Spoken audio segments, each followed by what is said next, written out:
So, yeah, just say, listening to a few tunes, thinking about the fact that, the guy just bought me a coffee, had a little bit of a chat, asked about my life. Yeah, it's boring, just a big dumb weightlift. No, I told him a few things. It's interesting, you know, I've been told it a lot, you know, oh, you're a legend. No, I'm not being big-headed either. Things like that, just because I've been in the gym, etc. I speak to people outside the gym. It's very different. Oh, aren't you angry? Aren't you stressed? Haven't you got mental health or anything? Like, no, I don't. I really don't. I don't need to. I was honest and truthful, and it was used against me. I was having a chat with this guy here, telling him a few ththings. He said, "Look, mate," he said, "I'll tell you what." He said, "I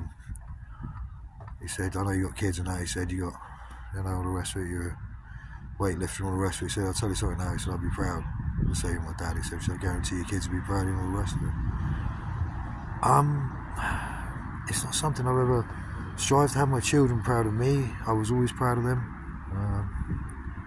You know, they've been put in an awkward situation by people who just didn't give a shit about them, to be honest with you.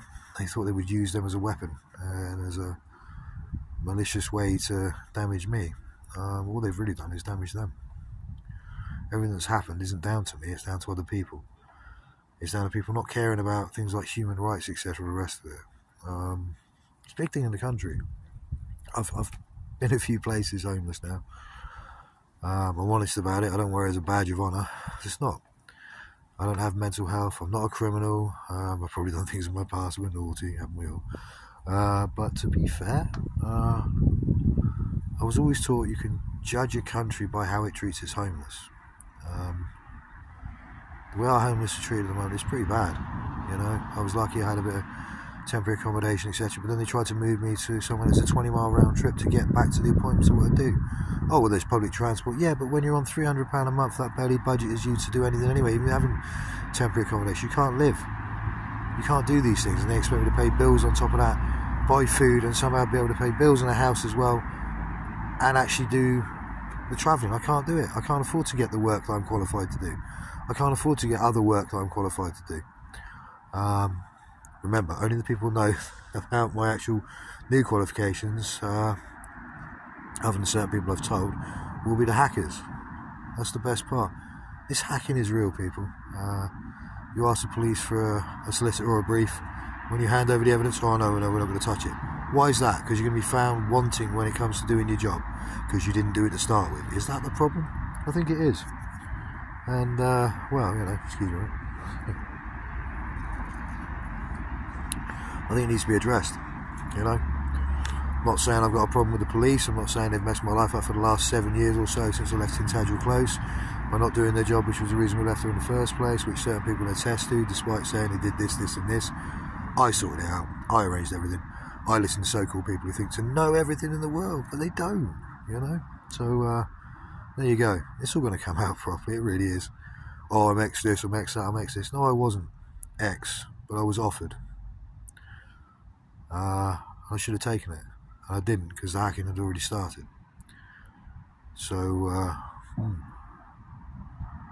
wonder what tomorrow will bring, eh?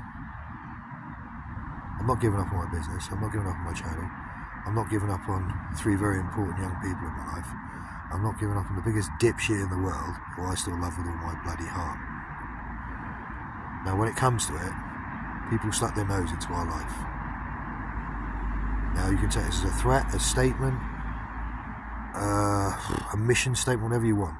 Everyone who got into our lives and caused what's happened needs to be put on notice. I'm not turning up and having violence or the rest of it, but I will have you held accountable for your actions. Don't like it, don't do it. Can't stand accountable, don't do it. What is it? Can't do the time, don't do the crime. Yeah, 3 for 4, innit? Oh yeah, but what happens if all these people want to turn over chat? I'm not hard to find. I'm the homeless man in the park. Yeah? You'll see me on YouTube and a lot more places than that soon. Yeah. Remember, I'm the liar. I'm the child abuser. I'm this, I'm that. But I'm not. What I am is the honest man, Chris Marshall, Sponge, Original.Big.Gorillah, as my daughter called me. What's going to happen when you have to stand face to face with me? I don't care what you think you know. I don't care all this blah blah blah blah blah. It's rubbish. You do not impress me. None of you. I care about one group of people. That's the Marshals. Everyone else who got in the way decides to bowl into our lives. Well, I've got enough evidence to prove it. And I will. Things are happening. Now you've got to sit and worry what they are. See you soon.